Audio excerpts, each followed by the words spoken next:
اعوذ باللہ من الشیطان الرجیم، بسم اللہ الرحمن الرحیم۔ شروع اللہ کے بابرکت نام سے جو بڑا مہربان نہایت رحم کرنے والا ہے۔ حضرت ابو ہریرہ رضی اللہ تعالیٰ عنہ روایت کرتے ہیں کہ اللہ کی قسم میری بھوک کا یہ حال ہوتا کہ میں اپنا کلیجہ زمین پر ٹیک کر لیٹ جاتا تھا اور کبھی پیٹ پر پتھر باندھ لیتا تھا۔ ایک دفعہ میں راستے میں بیٹھ گیا، وہاں پر حضرت ابو بکر رضی اللہ تعالیٰ عنہ کا گزر ہوا۔ میں نے اس سے قرآن کی ایک آیت کے بارے میں سوال کیا۔ اس سے میرا مقصد یہ تھا کہ وہ مجھے اپنے ساتھ لے چلیں، مگر انہوں نے کوئی جواب نہ دیا۔ اس کے بعد وہاں سے حضرت عمر رضی اللہ تعالیٰ عنہ گزرے۔ میں نے ان سے بھی ایک آیت کے بارے میں پوچھا۔ ان سے سوال کرنے کا مقصد بھی ان کے ساتھ جانے کا تھا، مگر انہوں نے بھی مجھے اپنے ساتھ لے جانے کا ارادہ ظاہر نہ کیا۔ اس کے بعد وہاں نبی صلی اللہ علیہ وآلہ وسلم کا گزر ہوا۔ آپ نے میرا چہرہ دیکھ کر میرے دل کا حال معلوم کر لیا اور فرمایا، اے ابو ہریرہ۔ میں نے کہا، لبیک یا رسول اللہ۔ آپ نے فرمایا، میرے ساتھ چلو۔ نبی صلی اللہ علیہ وآلہ وسلم ایک گھر میں داخل ہوئے اور مجھے بھی اندر جانے کی اجازت مل گئی۔ میں نے وہاں دودھ کا ایک پیالہ دیکھا۔ آپ صلی اللہ علیہ وآلہ وسلم نے گھر والوں سے پوچھا، یہ دودھ تمہارے پاس کہاں سے آیا؟ انہوں نے بتایا کہ فلاں گھر والوں نے ہدیہ بھیجا ہے۔ آپ نے فرمایا، اے ابو ہریرہ۔ میں نے کہا، لبیک یا رسول اللہ۔ آپ نے فرمایا کہ اہل صفا کو بلا لو۔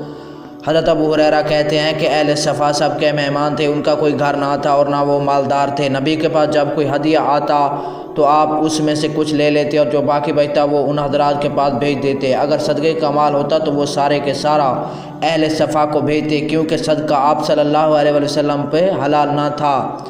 حضرت ابو ہریرہ رضی اللہ تعالیٰ عنہ بیان کرتے ہیں کہ نبی صلی اللہ علیہ وآلہ وسلم کے اس بات سے کہ اہل صفا کو بلا لاؤ میں غمگین ہو گیا۔ مجھے تو یہ امید تھی کہ اس دودھ سے چند گھونٹ مجھے بھی مل جائیں گے اور میری بھوک کچھ کم ہو جائے گی۔ میں نے خیال کیا کہ میرے بلانے پر جب وہ سارے لوگ آ جائیں گے تو میں ان کو دودھ پلاؤں گا، خود میرے لیے کچھ نہیں بچے گا۔ لیکن اللہ کے رسول اللہ صلی اللہ علیہ وآلہ وسلم کے فرمان کی تعمیل بھی ضروری تھی۔ چنانچہ میں جا کر اہل صفا کو بلا لایا۔ وہ آئے اور اجازت لے کر بیٹھ گئے۔ پھر نبی صلی اللہ علیہ وآلہ وسلم نے فرمایا، اے ابو ہریرہ، ان کو دودھ پلاؤ۔ میں نے دودھ کا پیالہ اٹھایا اور ان سب کو دودھ پلانا شروع کر دیا۔ ہر آدمی نے خوب سیر ہو کر پیا۔ جب میں ان سب کو پلا کر فارغ ہوا تو وہ پیالہ میں نے نبی کو پیش کر دیا اور اس پیالے میں ابھی کچھ دودھ باقی تھا۔ آپ نے سر مبارک اٹھایا، میری طرف دیکھا اور مسکرا دیے۔ پھر فرمایا، اے ابو ہریرہ۔ میں نے عرض کیا، لبیک یا رسول اللہ۔ آپ نے فرمایا، بیٹھ جاؤ اور یہ دودھ کا پیالہ پی لو۔ میں بیٹھ گیا اور میں نے وہ دودھ پیا۔ آپ نے دوبارہ فرمایا کہ پیو۔ میں نے پھر پیا۔ آپ نے بارہا فرمایا کہ پیو۔ میں ہر بار پیتا رہا۔ آخر میں نے کہہ دیا، یا رسول اللہ، قسم ہے اس ذات کی جس نے آپ کو حق دے کر بھیجا ہے اور میں اب اور نہیں پی سکتا۔ پھر آپ صلی اللہ علیہ وآلہ وسلم نے فرمایا، اچھا لاؤ یہ پیالہ مجھے دے دو۔ میں نے وہ پیالہ آپ کو دے دیا۔ آپ نے وہ بچا ہوا دودھ نوش فرمایا۔ ناظرین، یہ تھی ہماری آج کی ویڈیو۔